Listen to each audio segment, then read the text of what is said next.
Well, good afternoon. We'll go ahead and get our program started today. We have a lot to go through in our program, so we're going to get started right on time. My name is Colin Hastings. I'm the Executive Director of the Pasco Chamber of Commerce. And today's program, as most of you know, are featuring a business roundtable. The city of Pasco is going to be focusing on their economic development strategy in the future, and we definitely need everyone's engagement and feedback. So at this time, before we go on any further, I'm going to welcome you to join me in standing up and pledging allegiance to our country. I pledge allegiance to the flag of the United States of America and to the republic for which it stands, one nation, under God, indivisible, with liberty and justice for all. Thank you. You can please have a seat. As I mentioned before, we have a packed program for you, and we want to make sure that we're able to engage at our fullest extent as we go through this business roundtable. Well, one thing I would ask you to do on your tables, you'll see a QR code here, because there's going to be opportunity for engagement and feedback and instant surveys. If you want to go ahead and get started and registering now, it'll come in handy later, because you don't want to miss out if you have a big opinion and you're not able to do it because you haven't signed in yet. But you'll see once you're logged in, it will give you a message that it's waiting for Click's presentation to begin. So if you see that, that means you're ready to go. But I'll come in handy tool a little bit later. I do want to introduce elected officials that have joined us here today. I know Jim Clinworth signed up. I don't see Jim. Did Jim Clinworth of the Port of Pasco show up? Boy, that just leaves us with Stu then. Stu Nelson with the Franklin Beauty. Let's give him a nice acknowledgement. I'm not going to take too much time here, so we're going to forego introductions around the room and introductions of our board members and past presidents, even though we have a great turnout from them as well too. A lot of past presidents are here, but I did want to bring up a few noteworthy events that are coming up. If you haven't signed up already, there might be a way we can sneak you into the Sagebrush Scramble this Thursday, but that's just right next door at Sun Willows. This is our 10th year of doing the Sagebrush Scramble, so we're excited for some great weather. Guessing it won't be too hot. I don't see any rain in the forecast, which there usually is about the time when they're picking cherries, right? So you never know. We've had that happen in the past. And then after that, we have our next month's luncheon is going to be very different. So normally we have our luncheons the second Monday of the month here at the Red Lion, and next month we're not going to do that.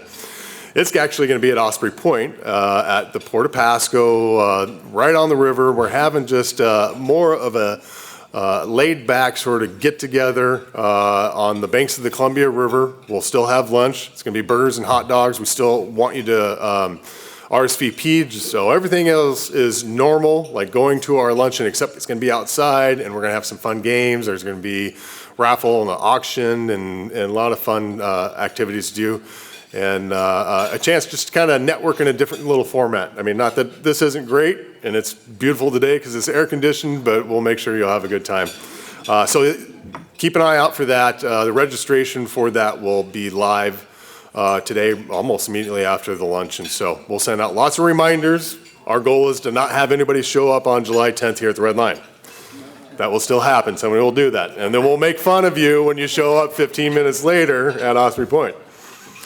And then, of course, Crawfest is right later that week. Our pre-sale tickets have been going gangbusters so far. So it's a free event. When I say tickets, I mean you can get your trays of authentic Louisiana-style crawfish boiled by some guys that know what the heck they're doing because they're from Louisiana, and they've been doing it for many, many years. And so we're lucky enough to have them help us out in putting this event on. So, and if you're not much into crawfish, there'll be other vendors there. There'll also be some retail vendors as well too. And live music. I forgot to mention the live music, which a lot of people go to. Oh, and the beer garden too. So it's just a great time all day long. come on down. If you have any questions about crawfish, how to eat it, we're going to have videos, how to do videos on there. There's a unique sort of way you have to do it. And so there's a few veterans that will be around that know how to do it on site as well too. But just if you're curious, I can tell you that a tray will probably feed easily 2 or 3 people. If you just want to snack on them. However, you will find some folks that are from Louisiana that will go through 3 trays, and that each tray is going to have at least 3 pounds of crawfish on it. So all day long, it's kind of a tradition. So come down. We have a lot of great partners and sponsors that are helping us out with that. We're expecting a big crowd. Last year we had about 600 people. I wouldn't be surprised if we're going to be bouncing around 1,000. I think you're going to see this event continue to grow.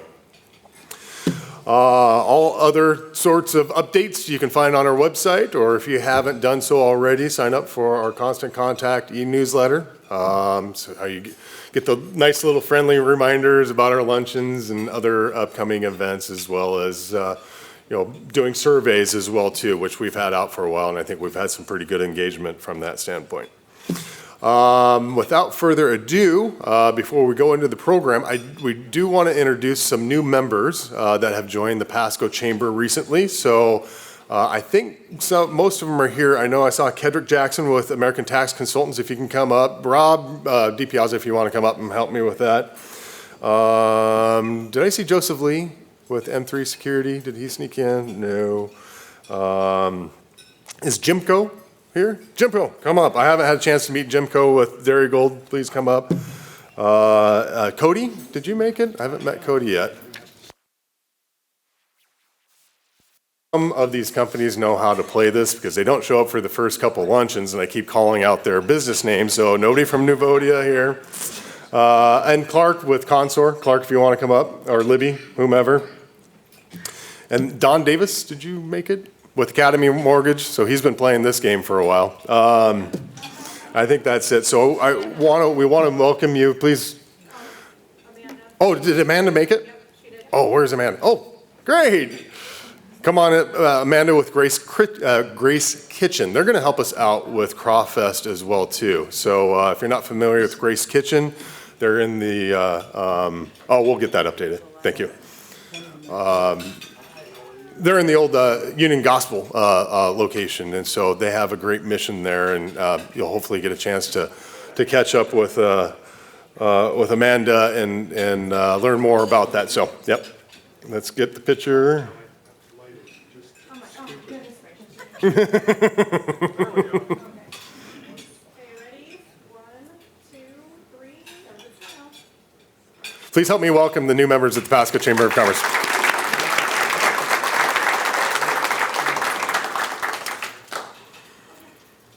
All right, so again, if you haven't started this process yet, please go ahead and do so.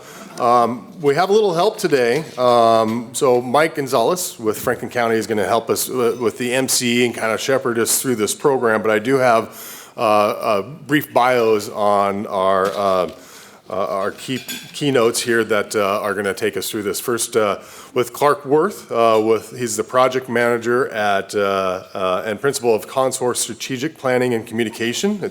You might have recognized them from past work that we've done here in Pasco as Barney Worth. They helped us out with Somos Pasco a few years back. And he's known for his expertise in designing and conducting complex, multidisciplinary economic development projects across the Pacific Northwest, and obviously has had some experience here.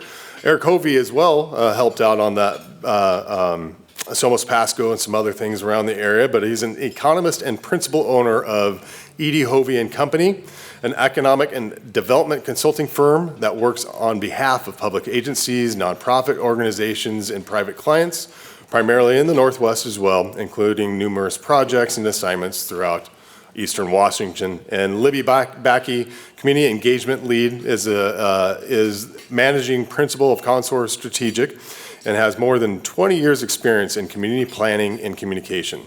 She skillfully guides planning processes that achieve results that fit unique opportunities and character of each community. So please help me welcome them. And if Mike, you want to take over the mic, thank you so much. And please, if you haven't done so already, make sure you get registered. Thank you. Okay. And this is an easy gig, really. They said, didn't you used to read for a living? So just and Colin already teed up the bios. So it's great to see everybody. And first, can we give Colin a big round of applause? Sometimes he doesn't get enough credit. And I'm also a board member, and welcome to the new members. Can we give them a big round of applause? We're glad that you're aboard. And I love coming to this meeting because it's like a reunion. I see all my friends here, and I just think really Pasco is just a special place, and I see all my old colleagues from the city of Pasco. So I truly feel like Pasco truly is a family. It's just different here. When you cross the river, I love the people across the river, but it's different here. We're closer. We have a different kind of bond. So I really appreciate it. So thank you, Consor, for letting me be a part of this. So my connection to Consor, I was the economic development manager at the city of Pasco, and we started working on the economic development plan. And I have convinced them I like them so much, I'm having them do work at Franklin County, because we definitely need to do some planning for the future of Franklin County. So I was really excited they asked me to do this. So thank you guys for all coming. This is going to be a special day. This is going to be a great roundtable. And spoiler alert, things are looking pretty darn good in the city of Pasco, that's for sure. Again, my name's Mike Gonzalez. I'm the county administrator for Franklin County. And as I mentioned, I was the economic development manager at the city of Pasco, which was very fruitful. I came in at a good time, and actually I took credit for a lot of things that I didn't do. So there you go.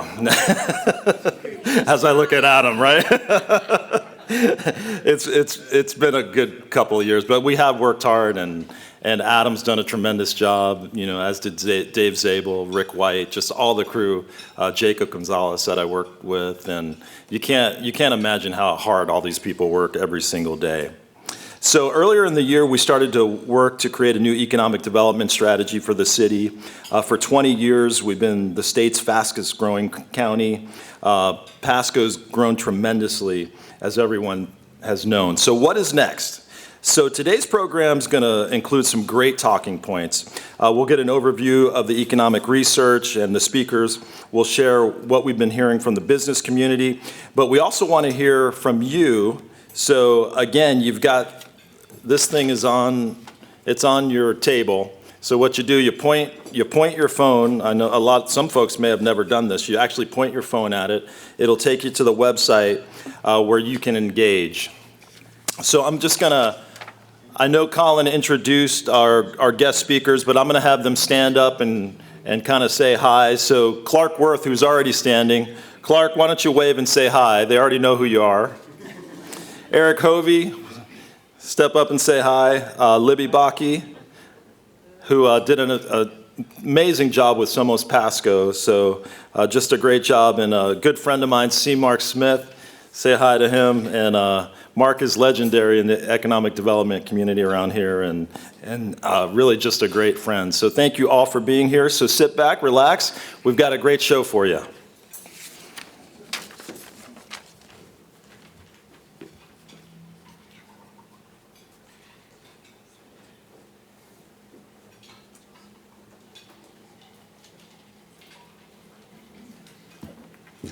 We have a chance to hear from you, We have a chance to hear from you as part of this, but to do that, we're going to use this electronic polling technology, and we're going to try it out right at the start here. So again, back to if you're not on it yet, here are the instructions to get on it. And then Libby is going to show some questions here, and we'll get some instant feedback on the questions. So first question up. What word or emoji best captures your feelings about the start of summer? So again, you can use words, you can use emojis, and we should be able to see the results.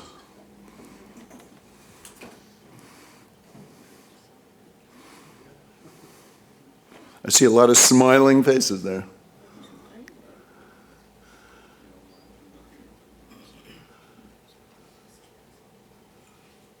Okay, a lot of baseball, recreation, outdoors, weather, sunshine. Let's try the second question. What word or emoji best communicates your experience being in business in Pasco and Tri-Cities? So this time, being in business, again, you can use words, you can use emojis.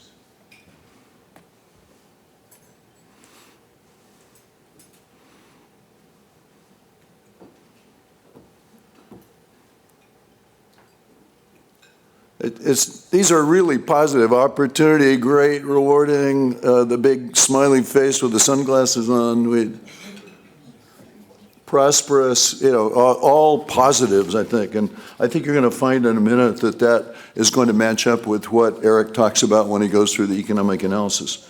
The next question up is business opportunities in Pasco are better than ever, improving, holding steady, or declining. So what's your outlook here about where we are in the business cycle? Again, you all should know. Collectively, you should know.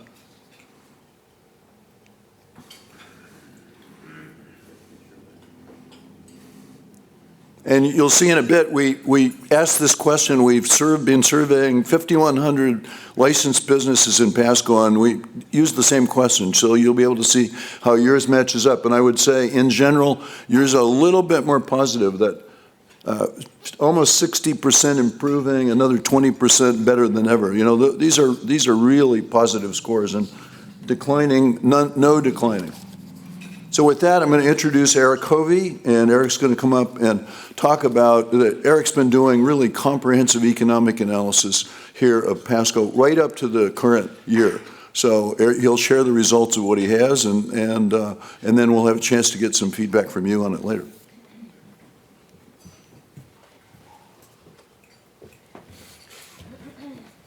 Thanks, Clark.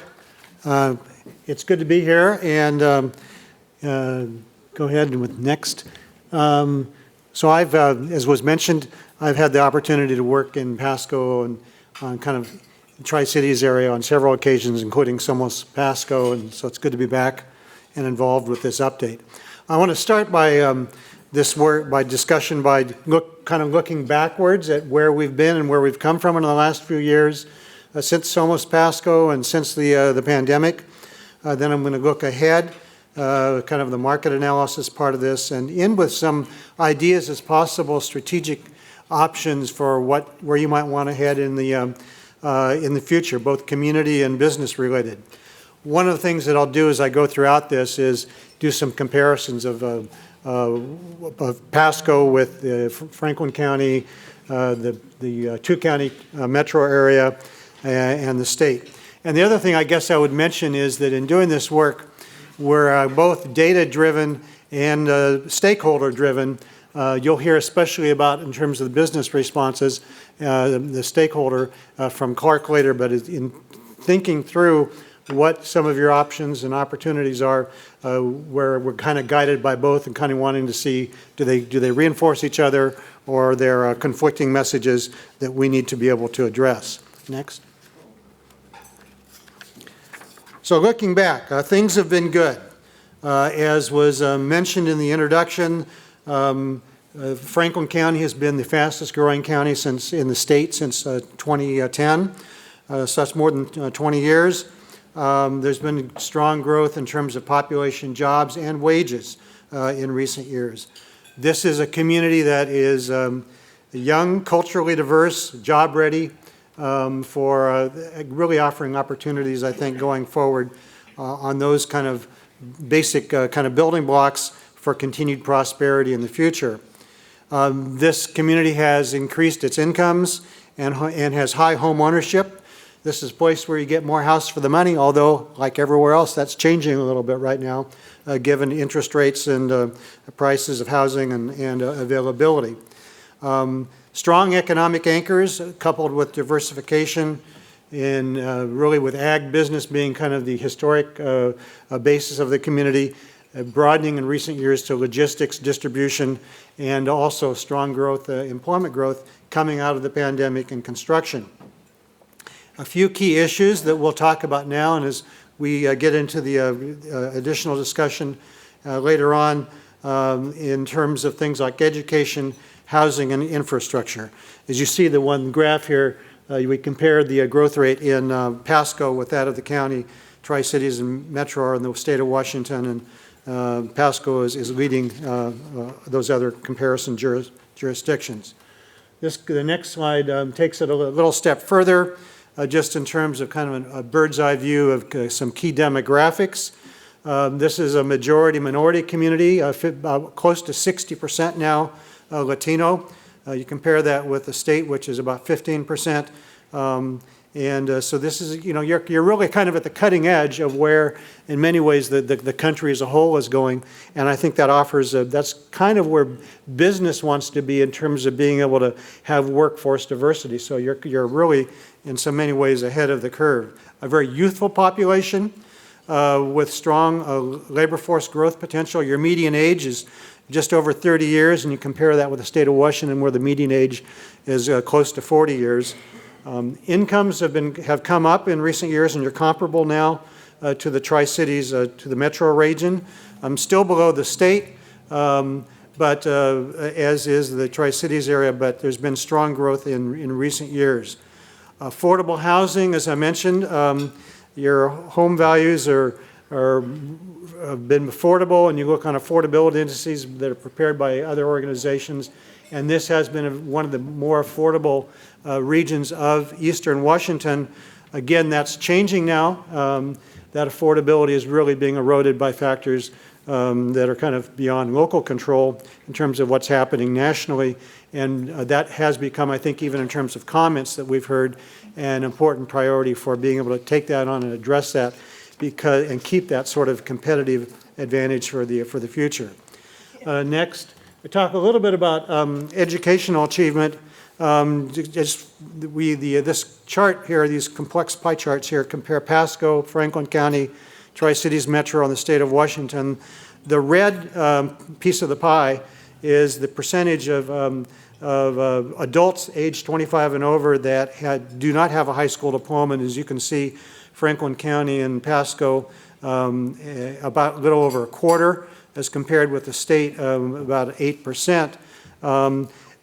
Much more comparable to the state and the metro area in terms of those with college and associate's degree. That's the green piece of the pie, and so there's comparability. But at the kind of the entry level, still work to be done. And actually, when you look at what progress has been made in educational attainment in recent years, it's been sort of uneven, especially for those people who are working within the city of Pasco. As you look down into the future, that getting a better handle on upskilling is going to be important to continue to meet the changing workforce needs in the years ahead. Now, looking back again here, and here's my most complex thing, so I'll kind of try to give you a little orientation. This is comparing what's happened since 2019, just before the pandemic, to the most recent data we have as of the first half of last year.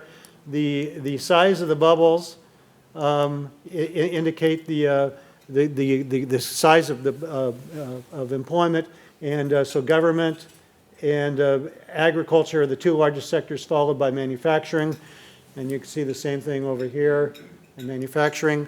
So those have been kind of the bedrock in terms of where the concentration of jobs are today. But we also looked at, well, what's the growth potential be? So as you go across this bar, this graph, this is the number of jobs increasing from anywhere from a negative growth, which has happened in agricultural resources in the last few years, up to about 700 added jobs, or between 600 and 700, say, in construction. Very rapidly growing. Testing, okay. Am I still in business? Then the going vertical here is the wage growth in various sectors. So the real winners through the last three and a half years have been those with both rapid job growth and also rapid wage growth, and that's been transportation and warehouse, distribution activity, logistics, and retail. Really strong performance. This is for the county as a whole, which of course, much of which the employment, with the exception of ag, is within the city of Pasco. So the government, and as I mentioned, ag employ the most people, followed by manufacturing and retail.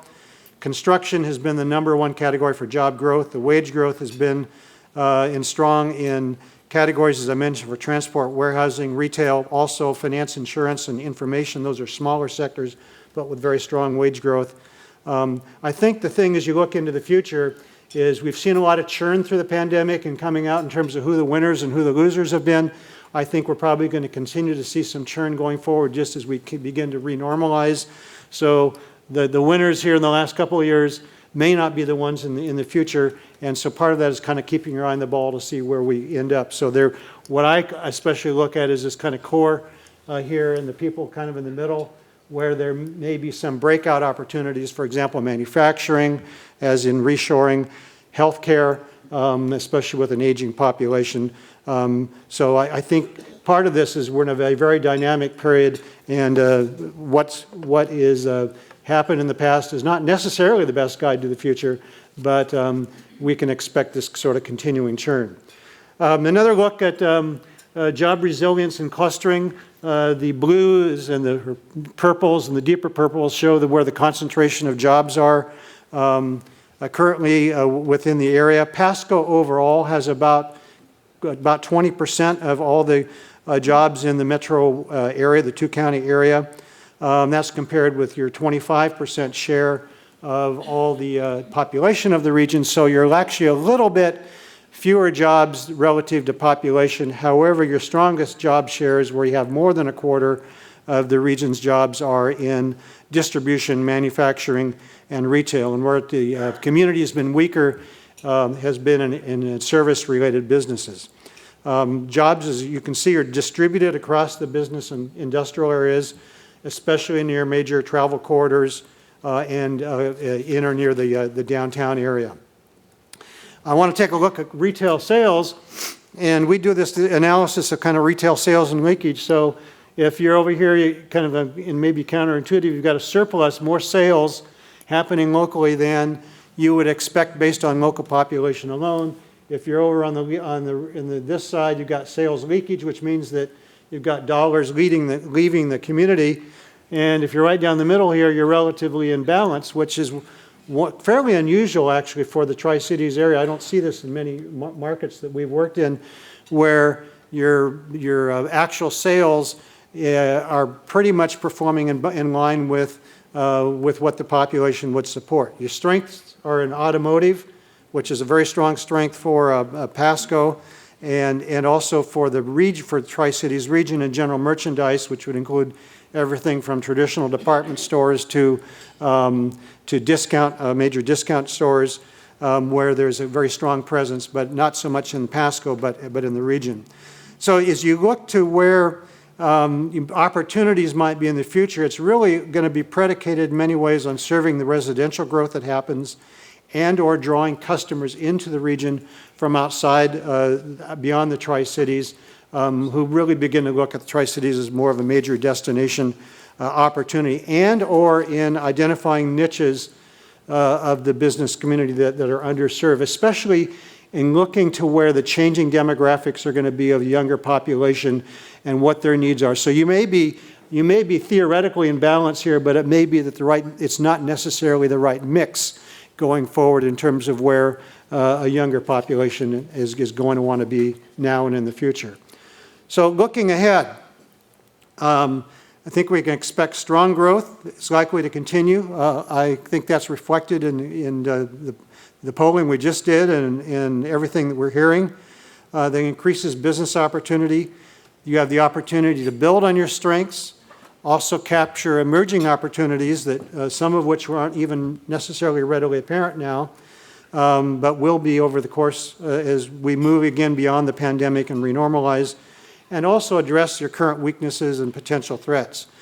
The key factors that are important to remain in place for strong opportunity and business growth, assuming that we continue to have business and industrial sites available, that we work on workforce matched to jobs, housing diversity and affordability, continuation of the strong partnership that exists between the port, the city, and TRIDEC, and I think more opportunity in all already strong sectors, such as in food innovation and logistics. And that's going to be coupled with the opportunity in potential emerging sectors. Aerospace innovation is an area I know the port's interested in. Also probably clean energy is certainly a national priority, and I think there's clearly some opportunities for the Tri-Cities area. And then what B2B or business-to-business related services, which have not been as strong in Pasco. Looking ahead, I'm not going to go through these projects in detail, but you can see that this is a mix of public projects, private investments, and I think what's key about this is that the private investment includes both business and residential activity, including really potential, as I understand, for the amount of building permitting activity that's taking place for residential, beginning to address that undersupply of residential, which will be important. I think the other part of that's going to be important is increasing the diversity of housing opportunities, again, to meet the need and the changing interest of a younger workforce and being able to retain youth as they kind of grow up and advance into the workforce. But the other important piece has been the role that public infrastructure has played. It's been substantial, and it's been proven to be pivotal to guide and support private sector initiative. Now, we did a little deeper dive here, and we looked at what we called a SWOT, which is an assessment of strengths, weaknesses, opportunities, and threats. And so I'm not going to go through all the strengths, the weaknesses, opportunities, and threats. The items in red are just to illustrate kind of how these then match up into what we see as some key themes over on the left. Developable employment sites, workforce, affordable and diverse housing, and public-private partnership. Those seem to be the themes that emerge from this, especially if you look, for example, at developable employment sites. All the things that are highlighted in red relate to the question of getting to and making sure you've got land and room to grow in the future. And you could go through similar analysis of looking at how we sort of have combined this assessment into getting to these four key themes. I'm going to kind of conclude here by talking about strategic direction and then some thoughts in terms of your role from a standpoint of opportunities on a business-specific level. So from a community standpoint, we've kind of, for sake of initial discussion, and we'll be getting your reactions here yet today, 3 strategic options. Option A, stay the course, which is continuing economic development focus on ag, business, and logistics, which really maintains the momentum that Pasco has experienced in recent years and the current levels of sort of public-private partnership. So it's kind of continuing to do what has worked well and may continue to work well in the future. Option B is beginning to say, let's diversify a little bit more, make sure that we're at the cutting edge of technology in our existing industries like ag and food, but getting to bring in other opportunities, for example, aerospace innovation, and also potential opportunities related to clean energy.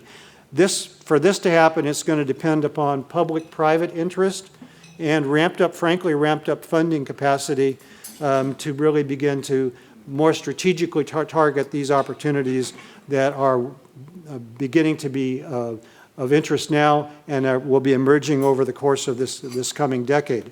And then a third option is what I've termed, for lack of a better idea, all-inclusive economic and community development.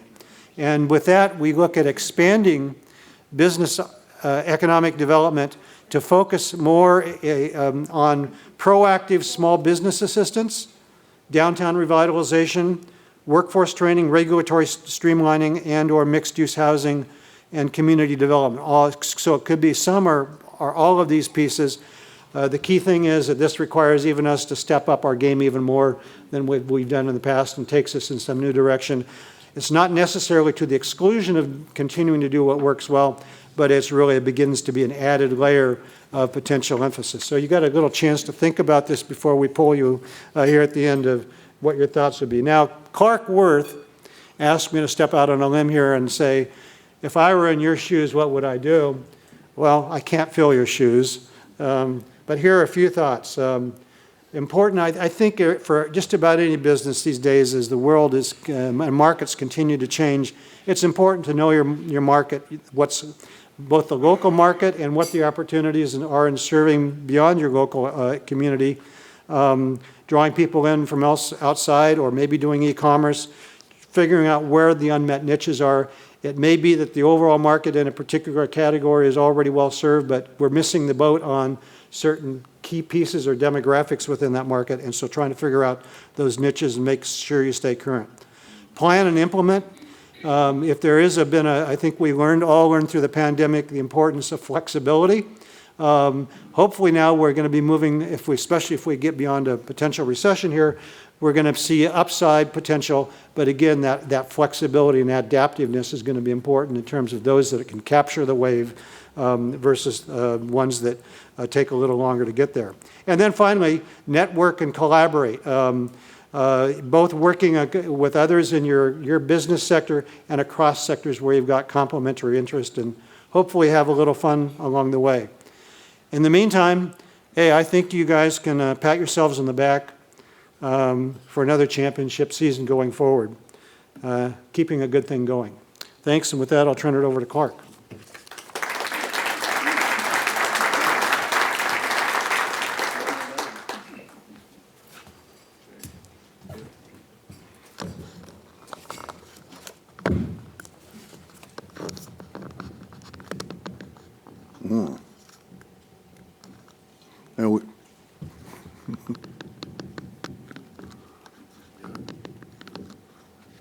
I think I had it. I want to fall off again.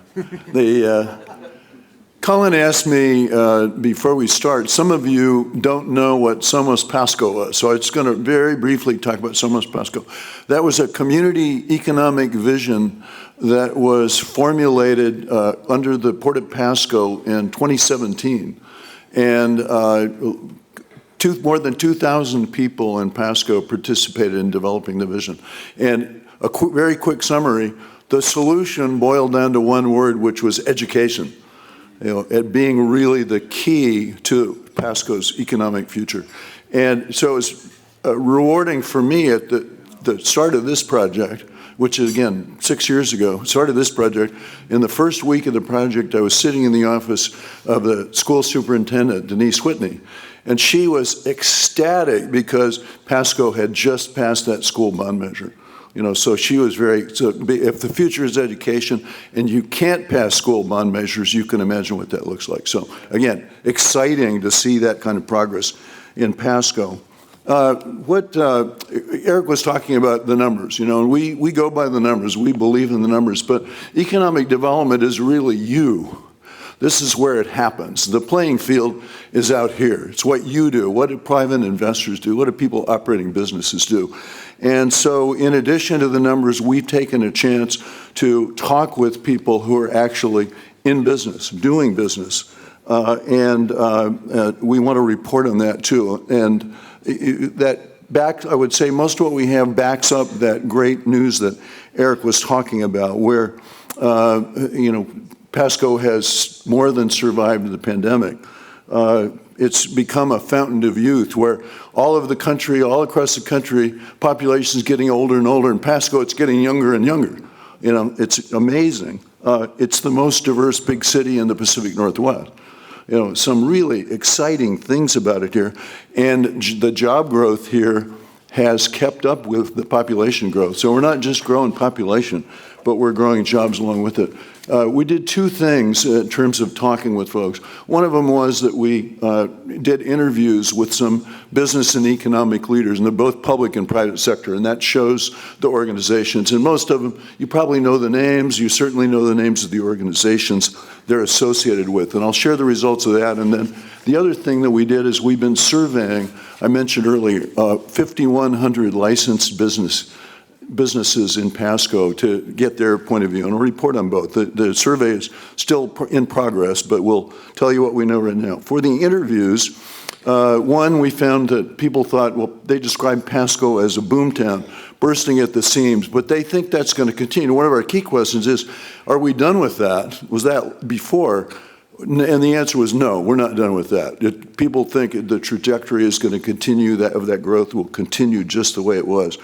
They agree on the success factors generally that have contributed to that and are able to name that, often crediting the successful partnership of the city, the port, and TRIDEC in making that happen. You know, we have a team here. We have an economic development team that helps make that happen. Quality of life, we asked about that too, because oftentimes with growth, sacrifice quality of life. Quality of life scores are still pretty darn high here. People still think it's a great place to live, great place to do business. What's missing? When we ask about that from the community, most of the people we talked to said the things that are missing, restaurant and retail, mentioned most often, and then community amenities. You know, maybe we need more parks, maybe we need more parks, activities to support that growing population we have. As Eric showed, there's general agreement on the strengths contributing to Pasco's success, as well as the challenges, so a lot of alignment about that. You know, what is it that makes Pasco so great? What do we have to sell here? A lot of agreement about that, and good agreement on what challenges we're facing going forward. The Tri-Cities, one of the things we're trying to get at is Pasco versus the Tri-Cities, and these leaders don't see a giant difference between Pasco and the Tri-Cities. Any longer, they see themselves as doing business in the Tri-Cities. We're in the Pasco benefits from the Tri-Cities. Pasco businesses benefit from being in the Tri-Cities. One of the questions that did come up was, will small businesses be able to profit from this? Or basically what we'd be doing is mostly growing big businesses here and big business opportunities. So an unanswered question, I would say, is the impact of this on small businesses and the niche that they might have in this growing Pasco. The importance of the strong education system came up again. I said that was the one-word summary for Somos Pasco. Still a very strongly held value here. And then finally, we heard a lot about the downtown. And I would say it's almost, the downtown in Pasco is almost symbolic of Pasco, Pasco's history, the legacy of Pasco, Pasco's future, the success. So people were saying, you know, we need to make sure we have the downtown continues to be a priority for the city of Pasco and for economic development, because it's important. It's that symbol of how we're doing. It's important, that symbol of our history. So that came up a lot, and we weren't asking questions specifically about the downtown, but that came up. I want to move to the business survey. Again, we have, I think we have a few more than this now. We expect to have around 300 surveys by the finish line. And one of the great things is if you look down the categories, where we had 10 categories of business, every single category is covered. And then under other, I think they have another 6 or so categories that we didn't list. So for example, we left out construction. And so there are a lot of people in construction in the business, but very good cross-section of the businesses that we have here. 80 of the respondents, we did it both in English and Spanish, and one of the things I forgot to mention about Somos Pasco, we did that completely bilingual. That whole process was completely bilingual. Everything done in both English and Spanish. So the survey is both English and Spanish. Most of the ones came back in English. 88% of them operate a business in Pasco, of the responses to date. 9% operate a business elsewhere, and 3% aren't in business. You know, typically they would be like somebody from public agency or somebody who used to be in business but isn't right now. The type of business I mentioned, great cross-section of the kinds of business we have here. In terms of tenure, this is really interesting and a pattern of a growing community. I mentioned the pattern of growth, or Eric talked about the growth, and 49% of the respondents have been here 5 years or less in business. You know, so these are the part of the new Pasco who are responding. Half of the respondents, almost half the respondents. Size generally small, and I would say is consistent with Pasco. So we have 64%, not quite 2/3, at 5 employees or fewer. But we also had responses from some of the major employers. So we have a number of responses from ones who have 100+ employees, which is also important because their needs and interests, priorities aren't exactly the same. One of the most interesting things to me is that your businesses in Pasco are serving, won't be a surprise to you, a surprise to me, serving customers all over. You know, we asked about where they were doing business, where their customers coming from, and 85% said their customers are Tri-Cities wide, 79% said statewide, and outside Washington is 63%. You know, so thinking of Pasco, it kind of changed my minds about what Pasco businesses were. I think, well, local business serving mostly local customers, that's just not the case, you know. At least, almost everybody is at least serving Tri-Cities clientele. On the business outlook, and remember we tested that here, and I said yours even a little sunnier, but the business outlook, 40% said better than ever or improving. I think your number is more like 60 when you put those two categories together, maybe above 60. 44% said holding steady, and still very few who felt things were in the decline. 47% plan to expand in the next 5 years, that is a great number too for those local businesses. Remember, mostly small, 5 employees or fewer, planning to expand. That is great news for Pasco's economic future. And then how Pasco compares with other communities. We asked for those who are in different communities, how does it compare? Is it better? Is it worse? Is it harder to do business here? Can you make more money here? Is it more of a challenge? And a majority, 56%, said it's about the same as doing business in other cities. So that was the benchmark that we had there. We asked about the city's relationship with businesses, how the city benefits business, what the city could do to improve business prospects, and how can the city strengthen relations with businesses. And we got a great response on that. Those are questions where people had a chance to elaborate a little bit more, you know, not a multiple choice type option. And when we got quite a few, we got hundreds of responses on that. And the city at the end of the survey will be pouring through those, and that will be an important part of our work.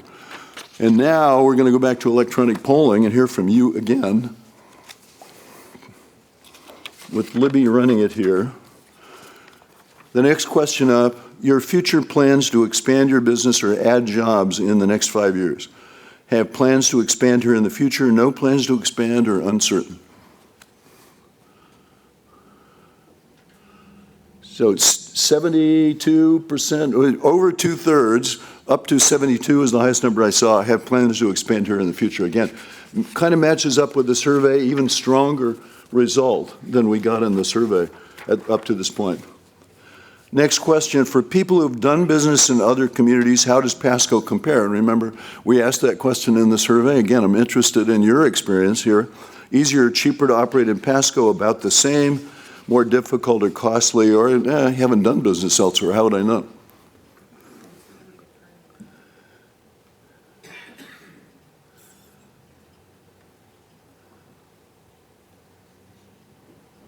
So we have a little fewer than half, not quite exactly the result we got, but fewer than half, about the same as other communities, and then 20% or so, 16% easier, cheaper than doing business in other communities. Next question, the economic marketing analysis for Pasco and Tri-Cities makes you, this is back to Eric, the report you heard from Eric, makes you more optimistic about future business prospects, more worried about the future, or wanting to learn more? Any of those? Well, Eric, I think you made people more optimistic, it looks to me. More than 2/3 after hearing the numbers are more optimistic. No, I wish that were always true, but again, hard not to put a smiley face on your economy here. In the leading sectors to build Pasco's future economy, and you get to choose 2 here by the magic of electronic polling, we can figure out what that pattern looks like.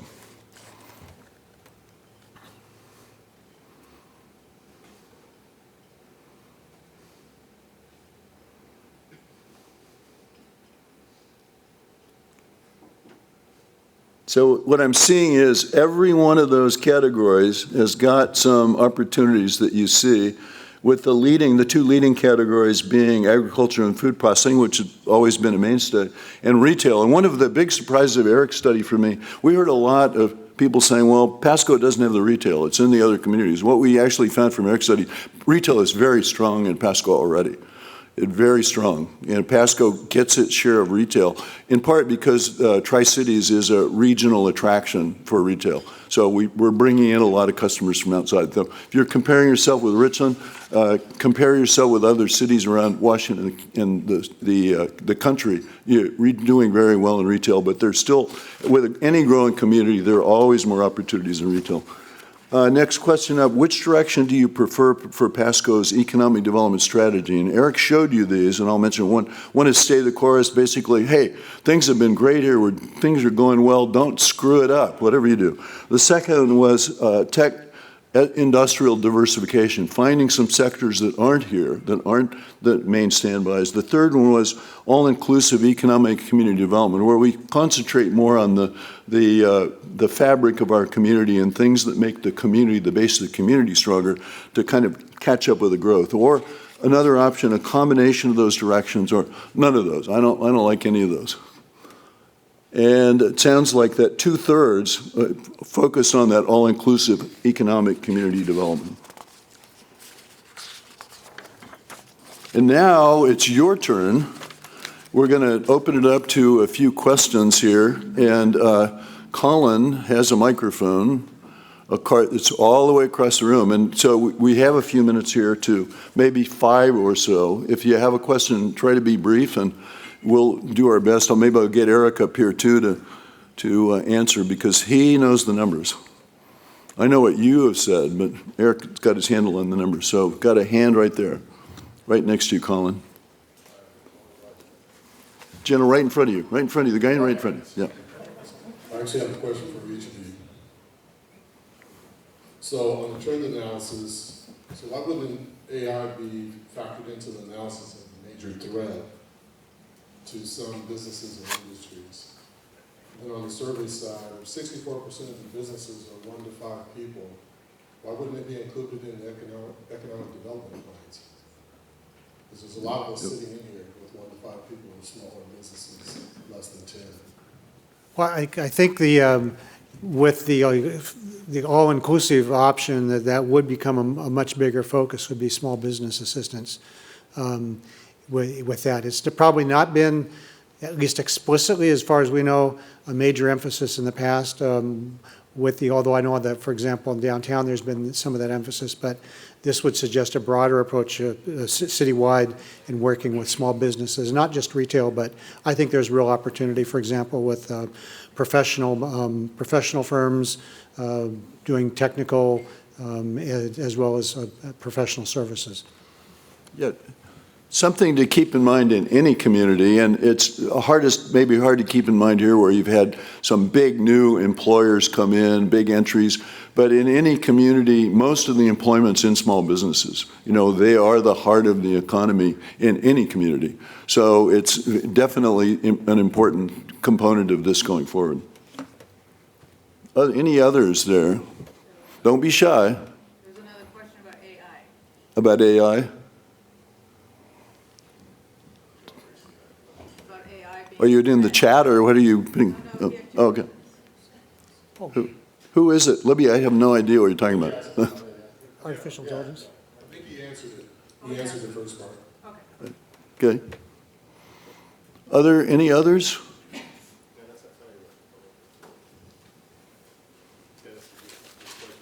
Colin, do you have a question? You want to ask a question on behalf of the others? No. I was a little surprised on the retail sales numbers, because I guess I had a thought that, that happens in Kennewick.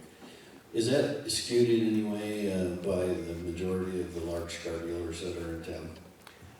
In terms of the total, yeah, it's skewed in the sense that Pasco is very strong in auto retail sales. I was thinking camping or the trailers, all the RVs that were sold the last couple of years. Oh, yeah, it would include RVs, yeah. So that, yeah, if that's a significant component, that would be a big piece of it, yeah.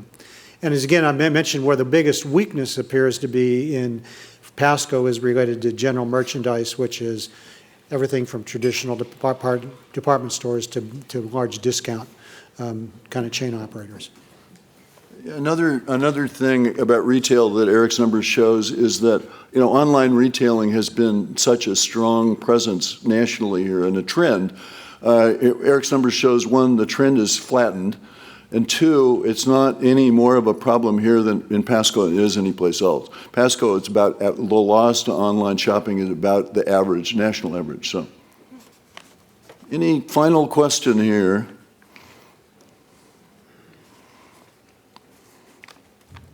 You guys had mentioned the affordability on housing.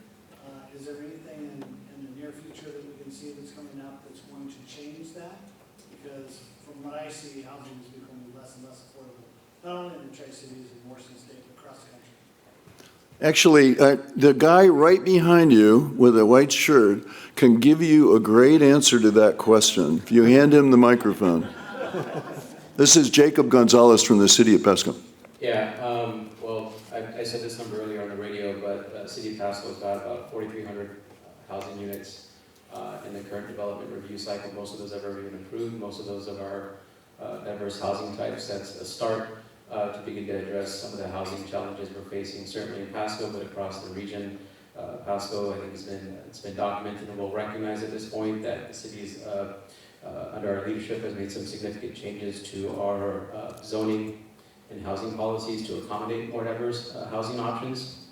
And I think over the coming years, we'll start to see the private market begin to address and respond to the local demands for more housing options, more housing opportunities, housing attainability in particular as it relates to the cost of housing as it relates to our share of income.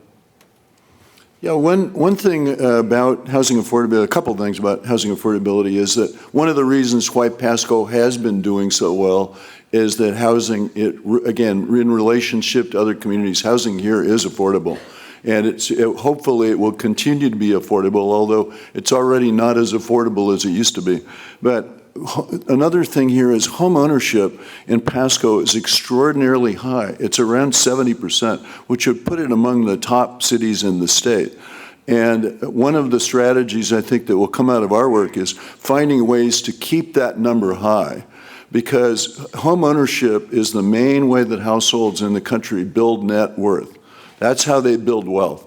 So you need to have people own houses to build, and it's a multiple. I've forgotten the exact number, but it's like Eric mentioned, it's like $25,000 net worth for the average family that rents, versus $250,000 for a family who owns a home.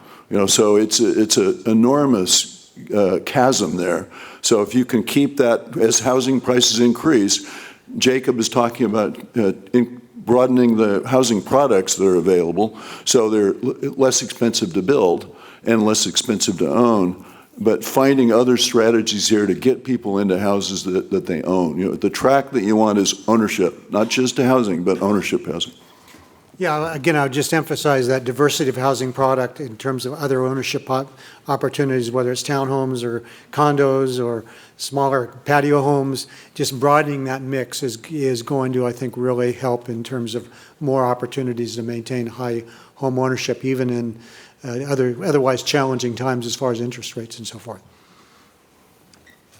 I think we're going to wrap it up, move on here. So Actually, I have a question. Okay. Maybe, so in this partnership that you have with the city of Pasco for developing the economic strategy moving forward, what are the next steps, or what stage are we in, and where do we go? We have a slide for this, Colin. This is a segue. This is a segue. Yeah, we're kind of a midpoint. What we've been doing today is giving you a preview of what the work that we've done today.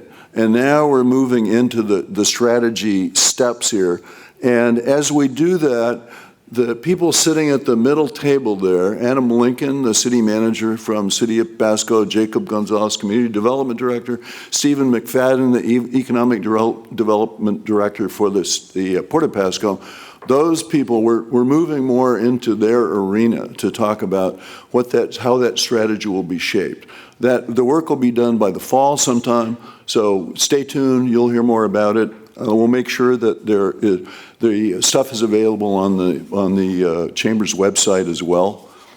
So we hope that you'll stay involved, in touch with it. We also hope, I mentioned the survey, still ongoing. We haven't closed it out yet. On your table here, you have QR codes on the backside of your fact sheet there to take the survey. So if you haven't done it, please take the survey, again, in either English or Spanish, available for both, and let us know, share your views on it. So we're interested. Through the interactive electronic polling, we've been able to capture some of your views today, but we have some questions where you have a chance to elaborate on the survey. So we hope you do that. And with that, I want to say thanks to the Chamber of Commerce for hosting this. Thank you all for attending, and we hope that we stay in touch. See you again later in the project. Thanks so much.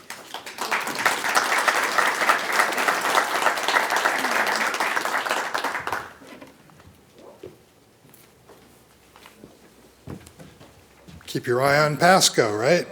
It's just growing, all sorts of good things. Thank you all for being here. Thank you for the wonderful information.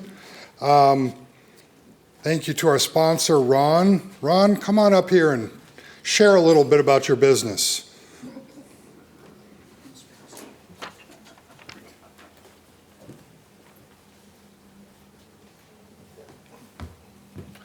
Thank you, Rob, and appreciate you being here today. I want to also thank my real estate partner, Katie Copeland, who's served on your board, and I have been past president of our local realtor association for the Tri-City Association of Realtors, and also serve on the state. This year I'm chair for the Professional Standards Committee, and next year I'll be vice president of operations. One of the advantages that gives me is, and Dennis Giese is a part of that too, is you get a really broad view of what's going on around the state. And that really gives you an advantage. I'm the designated broker for the Keller Williams office here in the Tri-Cities, but also the one in Spokane. So I get a little bit of a different perspective from the different metro areas, as well as hearing from realtors around the state. And I really appreciate being here today because this has been brilliant. And very, very informative. And one of the things I wanted to touch on just real briefly was affordability of housing and accessibility of housing. It's no surprise to any of us that it impacts all of us, and it will impact our ability to grow jobs and businesses. And so the challenge has been for the realtor community working with other interest groups, how do we tackle that? This last year, we were able to work with the different interest groups at the state level and get 9 different bills that were passed that will hopefully eliminate some of the pressure on that. One of them has to do with condominium and townhomes. Another one has to do with that mid-size home building. One of the things that concerns me personally, I work with a lot of people who are reflecting my age. We're getting older. And I work with a lot of people who are living in their 1970s homes, many of them split level or ramblers with basements, and they need some place to move. But there's no place affordable. And they're in their 70s and 80s, and they don't want to take on $100,000, $150,000, $200,000 debt to move. I think a brilliant idea is if we could figure out a way to build housing for those aging population bubble. It's only going to get bigger, by the way, as the boomers are aging up and retiring. If we can figure out a way to build retirement living spaces, that would also make available those older folks as homes to the younger generations coming up, which I think would be one of the most affordable places for new families to be able to purchase. So, but that's going to take a whole community, and that's why I think today has been just a brilliant meeting, bringing together these different businesses and masterminds. What's the economic forecast that is involved? How do we bring together the city, the county, and all the interest groups, the realtor community, the Home Builders Association committee? How do we bring them all together to strategically plan in such a way to be able to bring about affordable housing and accessible housing, right? We all know right now, you know, it seems like every day I drive around the Tri-City somewhere, and especially here in Pasco, and there's dirt being moved, right? How many times have you driven down a road and realized, oh my goodness, moving dirt and they're going to be putting houses there, right? Unfortunately, a lot of those houses that are being built right now are not in that affordable range for low to mid-income households. And I really liked the conversation that we've had already today that, part of the target of that is especially focusing on those low to income housing units. And it's nice to see the apartments going up. We're going to need that. But as already been said this morning, the way to build generational wealth is to get people into home ownership. It's just exponentially that much better for families and for homes. And so I appreciate being here. Thank you, Colin, for just giving me a minute. And if you have any questions, Dennis Giese and others in the room are able to. Again, thank you for our speakers that were here today. Just really appreciate it, and just the opportunity to be able to sponsor your luncheon. Thank you.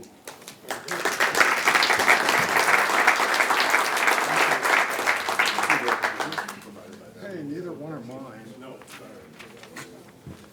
So we have 2 door prizes. Maybe I shouldn't get one of them because there's wine involved in both. So thank you to the Red Lion for hosting. Thank you to Pasco City TV. John back there, he's very diligent about hanging out and getting images. Jolene Johnson, you'll get first pick if you run up here. Actually, I should say if you run over there, you can pick which basket you want. They both look really good, so I don't think there's any limitations there.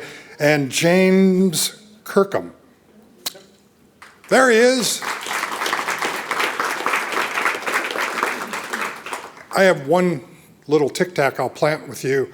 I live at Canyon Lakes Village. Every time I drive in, it says retirement community 55 plus. I don't know who's retiring these days at 55, but we don't have affordable housing anymore. Our home there, we bought it 3 years ago, almost 4 years ago. It's gone up in value by like almost $150,000. And these are people looking to really retire, and now they're looking at spending $450,000 to get a little condo, basically, is what it is.